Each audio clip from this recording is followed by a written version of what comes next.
Good afternoon, everyone. My name is Ken Bond. Welcome to my YouTube channel. For those of you that are just coming here for the first time, or if you have come here before and have never subscribed to my channel, please make sure to click on the subscribe link that you should see below this video screen. Joining me today is the athletic director of C.E. Jordan High School in Durham, North Carolina, Joe Sharrow. Joe, welcome. Thank you so much for being here today. Hey, thank you, Ken. I appreciate you having me. Okay. Well, let's just start with before we get into talking about high school sports and whatnot, tell everybody just a little bit about yourself, your college education, what, if any, sports were played, and then how you made the journey from, what from there to where you're at now at as the athletic director of Jordan High School. Absolutely. So, like you said, my name is Joe Sharrow. I currently serve as the athletic director at Charles E. Jordan High School in Durham, North Carolina. I am originally from Traverse City, Michigan, which is a small resort town in the northwest corner of the Lower Peninsula of Michigan. I attended Traverse City West Senior High School. I played football and baseball there. That was the extent of my athletic career. After high school, I went to Michigan State University in East Lansing, Michigan. I did not play sports there. I received a bachelor's degree in community relations and interdisciplinary studies and social science. Following my time in East Lansing, I went on and got my master's degree in educational leadership from Central Michigan University in Mount Pleasant, and began my teaching career in the Chicago public schools in Chicago, Illinois. I taught social studies and English at a middle school that no longer exists at 49th and Blackstone in Hyde Park, which is on the south side of Chicago. Really loved it in Chicago. And at that time in my life, I thought that, working in an inner city school and maybe becoming a principal one day was kind of my career goals. Life had other plans. I had met the love of my life at that time, and she was from North Carolina. I was actually, so I ended up following her down here. And I accepted a job at Southern Vance High School in Henderson. I was a social studies teacher. I was head JV football coach, an assistant varsity football coach, an assistant varsity baseball coach at Southern Vance. In 2014, we had a wonderful athletic director, Ed Wilson, a mentor of mine, who suffered from a stroke. It was very sudden, unexpected. They needed an athletic director to step up. I served in that capacity starting in 2014 on an interim basis. And by December, they thought I did a good enough job that they offered me the role full time. And at that time, I was the youngest public school North Carolina athletic director in the state. I was 26 years old. Really, wow. no business being an athletic director at that age, but I was fortunate to have that opportunity. I was the athletic director at Southern Vance for 4 years. And then in 2018, Vance County Schools consolidated Northern Vance and Southern Vance High Schools. And they had the new Vance County High School. And I served again as the first athletic director at Vance County High School until 2022, which is when I made the move to Jordan High School. That's my journey. And I've been an athletic director now for 10 years, and I'm still happy doing it. So okay, all right, well, great. Well, so now your course of study at Michigan State wasn't specifically education, but so was there? But I know you said you had a mentor and everything, but was there something that kind of inspired you, something or someone that inspired you that said, education is that's the field I want to be in. Well, I was a part of the College of Education at Michigan State. Oh, okay. That was like my major was like like like an equivalent of like a social studies major, and then Oh, there okay. was like the teacher education program that you went through to receive Michigan teacher certification. And I had like student teaching opportunities throughout my undergrad, and mostly the Lansing public schools. But certainly a lot of influences in my life too to take me on that path. I am a fourth education educator, or fourth generation educator. My grandfather was a social studies teacher, World War II veteran, and I think I really used to enjoy listening to his stories and things like that. That's kind of what inspired me to do social studies. And then when I was in high school, I was I unfortunately I was raised by a single mother, and a lot of the male teachers that I had when I was in high school were really great influences in my life. They're role models, people I really looked up to, and that I felt like, with my family background, my love for social studies, and like some of the roles that these male teachers and coaches played in my life, I was really called to this profession. Oh, great. Fantastic. Fantastic. Um, well, now let's go into high school sports itself. One of the questions I was interested in asking you is what kind of a future do you see for high school sports? And what I mean by that is now I've in recent years I've heard reports but you can maybe speak to how accurate they may be about some high schools having to eliminate athletics altogether because of budgets. I know not too long ago the Kellogg cereal company ran a promo where they were trying, if you buy boxes of Frosted Flake cereal, they that was going to be donated to some fund that I guess would help out athletics. Do you see is there a concern for the future of high school athletics, do you feel, or I would say yes and no. okay, Prior to COVID, I felt pretty confident in the future of high school athletics. COVID was a very, very difficult situation to overcome from an athletic standpoint. All the contact that people made and things like that. It was a difficult time, but one of the hardest things that we saw was just a massive decrease in high school athletic participation.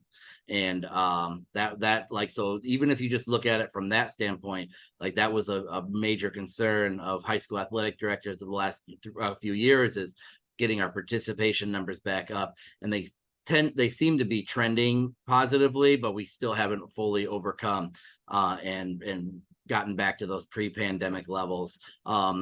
Budgeting is always a concern. I think it's even a concern bigger than athletics. I think it's a concern for public education in general. But but we've found ways to try to overcome that. Sometimes it can be difficult though. Like I know that as prices increase, just like everything else, our ticket prices have had to increase. And I've only been an athletic director for 10 years, and the what you can expect to pay at a high school athletic event has doubled in that time. And there's a lot of factors to that, and it's one of the unfortunate things for that, because profiting and being this big money making enterprise like a college athletic department or a professional team is not the goal of high school athletics. We're really more just trying to bring in enough money to operate and be able to provide beneficial programming for our students. okay, okay.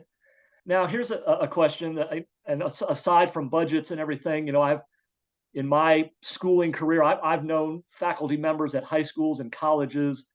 They generally take the attitude that, well, school is for educating the mind and not showcasing a student's athletic abilities. And sometimes they feel like that maybe there's just too much emphasis put on that. As an athletic director, how do you respond to that? Well, one thing I'll say about my educational philosophy in general is that I kind of take a whole person approach to it. Like it's not just about our brains, and it's also about our bodies, about healthy lifestyles, being a part of a school community, supporting our classmates and things like that. And we get a lot of that in athletics. Okay. Students, it's not just about students out on a football field. It's all the students in the stand that come out and support their classmates, and that's a powerful thing. Seeing students support students. I believe in that. I believe that there is benefits to that in an educational setting, and I think there are a lot of benefits to high school athletics. Okay. Okay. So you do feel that Leah, talk some more about some ways that it can have that a positive impact on a student's academically.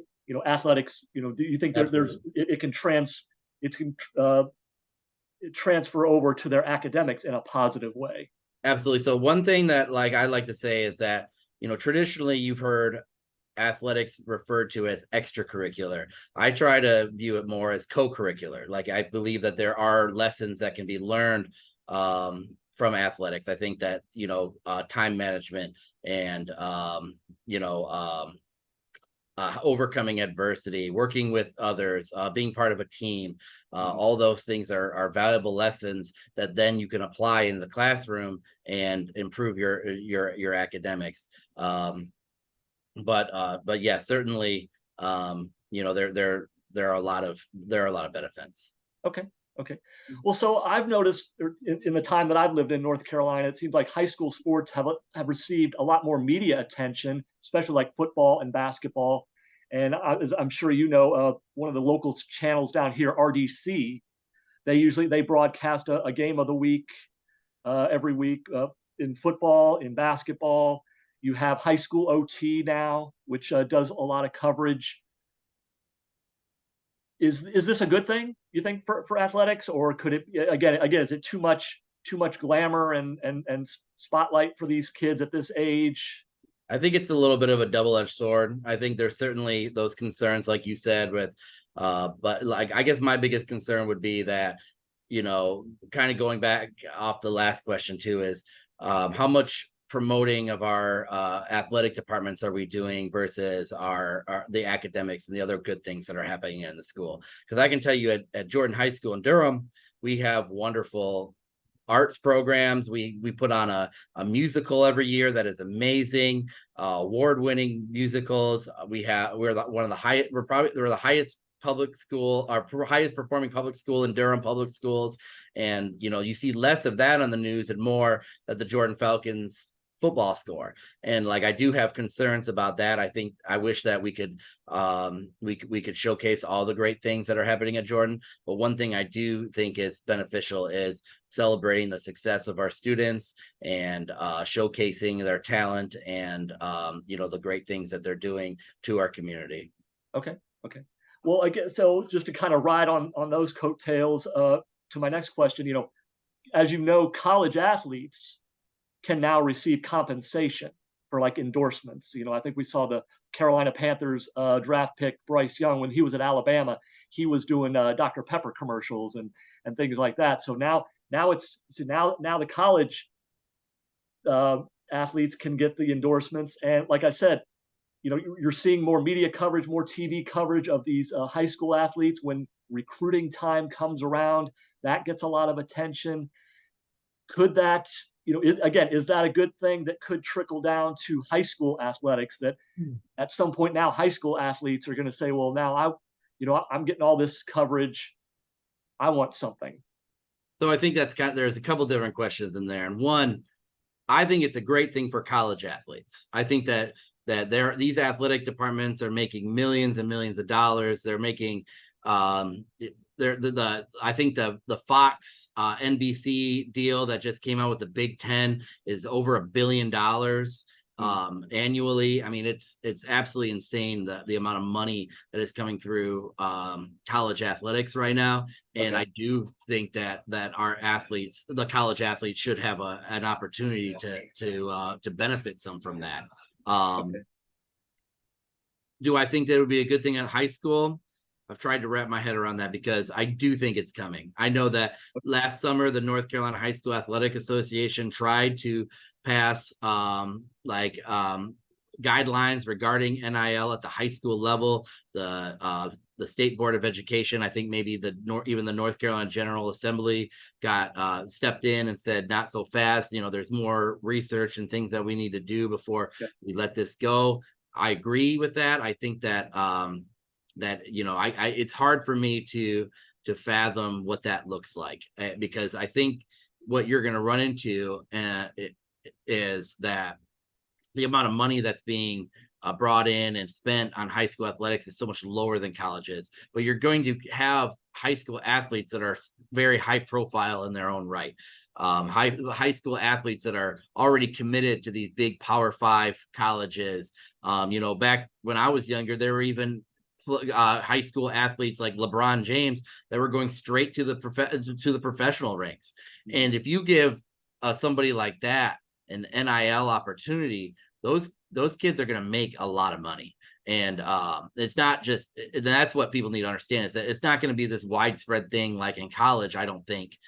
Who knows? It's hard to predict the future, but I do think that some of these high profile high school athletes that are committing to large schools, they will have opportunities like that. And what does that look like when honestly they're making more money than their high school coaches? Okay. Because like that's our, like, high school coaches are not compensated extremely well. I think most people would find it shocking how little high school coaches make. Okay. So when you're talking about their athletes that they're trying to coach and have some level of control over, being compensated higher than them, like there's some issue there. Okay. Okay. All right. Well, so when if Jordan or any high school gets their game broadcast on RDC, just like in college, do they receive like money from the network to being on TV at all, or? Yeah, there are broadcasting expenses that the North Carolina High School Athletic Association has laid out, but it's minimal. I know that, like, I think that and don't hold me to this, but I think that, like, when if you like broadcast a NCHSA playoff game, there's like $1,000 fee or something like that involved. Okay. So we're not talking big high dollar like revenue, like I said, like the Fox NBC deal with the Big Ten, but certainly there is some compensation. Okay. All right. Now, just two more things I want to do before we wrap up here, Joe, is talking about injuries as well as mental health. Injuries in sports in recent years. There's been a lot of attention brought to head trauma injuries in football. I know not too long ago there was a Will Smith was in a movie that was, I don't think Roger Goodell wanted to be seen, but it was talked about just the serious head trauma injuries and possible cover-ups that were going on. But what I want to ask you is that do you feel that enough is being done to lessen the risk? I think we've made a lot of progress. I think that there was a point maybe 10 years ago where the future of football looked very bleak. Like I think that football particularly has been under attack in a lot of ways because of the collisions and the injuries that take place. I think that we're going to see people that played football 70s, 80s, 90s, 2000s come out with really unfortunate CTE issues and things like that down the road. One thing I will say is that I do think that steps have been taken to improve it. Now, I'm not saying we're there, but I'll give you a couple examples. One, like, there have been significant rule changes at NFL, college, high school level that makes it so that using your helmet is now a penalty. There are increasing penalties for that. Like, players are being ejected from games, the targeting penalty. That's really changed the way that a lot of people play football. Additionally, I think that and this kind of starts at the top with the NFL, and I when the rest of us kind of follow their lead. But like, when 20 years ago, if you turned on Sports Center, it would be all about the biggest hits of the game and this, that, and the other. And I feel like we've gotten away from celebrating that more. Like I like back before that was like a huge achievement to knock someone out. And now it's a scary situation that we all take very seriously. I can speak on the high school level. The focus on concussions is just is extreme. Every single one of our coaches takes a concussion and sports course annually about the science Okay. of concussions. Every single one of our student athletes fill out a concussion information sheet about the symptoms of concussions. Their parents fill it out so they can be aware. And because like we're just trying to raise awareness and do that. And lastly, something I'm very passionate about is the increase in football helmet technology. I think that modern helmets, I'll specifically say like the Speed Flex by Rydell, the F7 by Schutt, these are really, really good helmets that have really made it better. Like when I look at the inside of these helmets compared to even when I was in high school 20 years ago, what helmets looked like, it's unbelievable the advancements they've made. And I've seen data that suggests it too. I mean, like this is a small sample size, but in my previous school, we had 10 concussions in one season, one year. And I was able to convince our some of our higher ups, our school board, our superintendent, to invest in better helmets. And that year we had purchased a good number of Rydell Speed Flexes. And like I said, this is not science, but we went to 0 concussions the next year. Like, and like, Nice. and maybe Okay. it's not, and I can't say that it's a 100% decrease across Sure. the board, but it was Sure. a 100% decrease for us. And those helmets had to have at least played a role in that. So everywhere I go for the rest of my career, I'm going to make it a point of emphasis to invest in our helmets, make sure that our kids have the best, safest helmets moving forward, because I think that that's the kind of investment it's going to take to continue playing sports like football. Right. Okay. Now, and then now the other on the other side of the coin, mental health Yeah. gained a lot of attention in recent years, not just among student athletes, but student in general. Sadly, we've seen some student athletes who are they're very talented. They seem to have it all going for them. They're performing well on the athletic arena. They're performing well in the classroom, but then for whatever reason that they take their life and everything. And it's kind of alarming. I mean, it is alarming. And what do you see as a major maybe cause of that? Like, is it the prevalence of social media, or what do you see as a cause of this? And what do we need to do to try to reduce that, to get it down, way down? Well, Ken, one thing I'll say is that I think it's probably an issue that's always existed. We Okay. as a society have become more aware of it Okay. and have wanted to do more with mental health. I think that there was a lot during the COVID shutdowns and things like that. It brought out a lot of that. A lot of us became more aware of things like that, and it really kind of pushed it up to the forefront, because that was such a difficult time that it was right in our face. We had to deal with it. It wasn't an easy thing to just push to the side like that had happened in the past. With that said, I do think that there are factors that our kids today deal with that we didn't deal with, and I think you kind of hit the nail on the head. I think social media is one of them. I think that like the constant connection to their classmates, they can never really unplug. They can never fully detach. They always have to the old feeling of you going to school and putting on a front, or like trying to be someone you're not. Well, these Oh kids are yes. doing that all the time now because Yes. they have to on their social medias. And then you know we know, like from the adult side, like all you have to do is visit like the comment section of an article to see like how many people like feel the need to share some pretty outrageous things behind a keyboard. And our kids are experiencing that Yes. with their communications with each other.